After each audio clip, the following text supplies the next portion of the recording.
काशी में मध्य क्षेत्रीय परिषद की बैठक, 16 जिलों में बारिश का अलर्ट। वाराणसी में पहली बार राजधानी से बाहर मध्य क्षेत्रीय परिषद की 25वीं बैठक हो रही है, जिसकी अध्यक्षता केंद्रीय गृह मंत्री अमित शाह कर रहे हैं। बैठक में यूपी, उत्तराखंड, एमपी और छत्तीसगढ़ के मुख्यमंत्री सहित नीति आयोग और अंतर्राज्यीय परिषद के प्रतिनिधि मौजूद हैं। इससे पहले सीएम योगी ने काशी विश्वनाथ और संकटमोचन मंदिर में पूजा की। उधर यूपी के 16 जिलों में आज भारी बारिश का अलर्ट जारी किया गया है। सेना को मिलेंगे घातक हथियार, 1981 करोड़ के 13 रक्षा सौदों पर मुहर। भारत सरकार ने सीमा पार आतंकवाद से निपटने के लिए 1981.90 करोड़ रुपए के 13 रक्षा समझौते आपातकालीन खरीद तंत्र के तहत किए हैं। इन सौदों से सेना को रडार, ड्रोन समेत अत्याधुनिक हथियार मिलेंगे। रक्षा सचिव राजेश कुमार सिंह ने बताया कि 2025-26 में 2 लाख करोड़ के रक्षा कॉन्ट्रैक्ट्स पर हस्ताक्षर की योजना है, जिनमें 81.91 स्वदेशी कंपनियों को दिए जाएंगे। ईरान की तारीफ में बोली महबूबा मुफ्ती, कहा अमेरिका को घुटनों पर ला दिया। पीडीपी प्रमुख महबूबा मुफ्ती ने ईरान की खुलकर तारीफ करते हुए कहा कि इजराइल के साथ संघर्ष के बाद वह मुस्लिम देशों का नेता बनकर उभरा है। उन्होंने कहा कि ईरान ने अमेरिका और इजराइल को घुटनों पर ला दिया और वहां की सेना और जनता के साहस को सलाम किया। साथ ही उन्होंने यह भी कहा कि ईरान के पास परमाणु हथियार भले न हो, लेकिन उसमें विश्वास और शहादत की भावना है।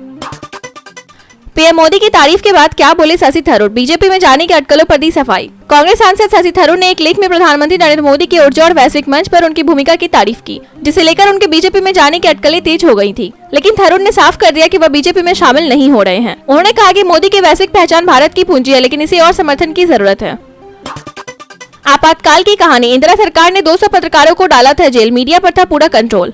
1975 में इंदिरा गांधी की सिफारिश पर लगाए गए आपातकाल के दौरान प्रेस की स्वतंत्रता पर गहरी चोट हुई। सरकारी आंकड़ों के मुताबिक 200 से अधिक पत्रकारों को विपक्षी नेताओं के साथ जेल में डाल दिया गया, क्योंकि उन्होंने सरकार के मुताबिक काम करने से इनकार कर दिया था। अखबारों पर सेंसरशिप लगी, न्यूज एजेंसियों का विलय कर दिया गया और हर खबर पर सरकार की नजर थी। यह दौर मीडिया पर नियंत्रण और लोकतंत्र के दबाव का प्रतीक बन गया। जस्टिस शेखर यादव पर महाभियोग की तैयारी, 50 सांसदों ने किए हस्ताक्षर की पुष्टि। इलाहाबाद हाईकोर्ट के जज जस्टिस शेखर कुमार यादव के खिलाफ वीएचपी कार्यक्रम में दिए गए बयान को लेकर राज्यसभा के 54 सांसदों ने महाभियोग प्रस्ताव दायर किया था। अब तक 50 सांसदों ने हस्ताक्षर की पुष्टि कर दी है, जो प्रक्रिया आगे बढ़ाने के लिए जरूरी है। यदि ये सत्यापित हो जाते हैं तो उपराष्ट्रपति धनखड़ 3 सदस्यीय जांच समिति गठित कर सकते हैं, जो आरोपों की जाँच कर संसद को रिपोर्ट सौंपेगी।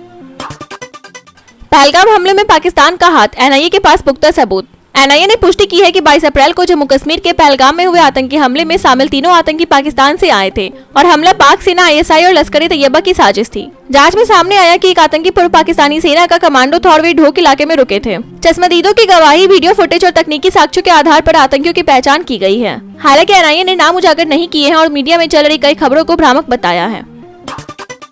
योगी सड़क पर नमाज का विरोध करते हैं, पर मुसलमानों ने कभी वाड़ी से शिकायत नहीं की। अबू आजमी, सपा नेता अबू आजमी ने कहा कि यूपी सीएम योगी आदित्यनाथ सड़क पर नमाज का विरोध करते हैं, लेकिन मुसलमानों ने कभी भी पंढरपुर की वाड़ी जैसी धार्मिक यात्राओं से कोई शिकायत नहीं की। उन्होंने बताया कि पुणे से लौटते समय वाड़ी के कारण सड़कों के बंद होने की सूचना मिली, फिर भी मुसलमानों ने कभी इसे मुद्दा नहीं बनाया। अबू आजमी का यह बयान धार्मिक सहिष्णुता और एक तरफा विरोध पर सवाल उठाता है। महाराष्ट्र में स्कूलों में हिंदी तीसरी भाषा बनाने का फैसला टला, विरोध बना बाधा।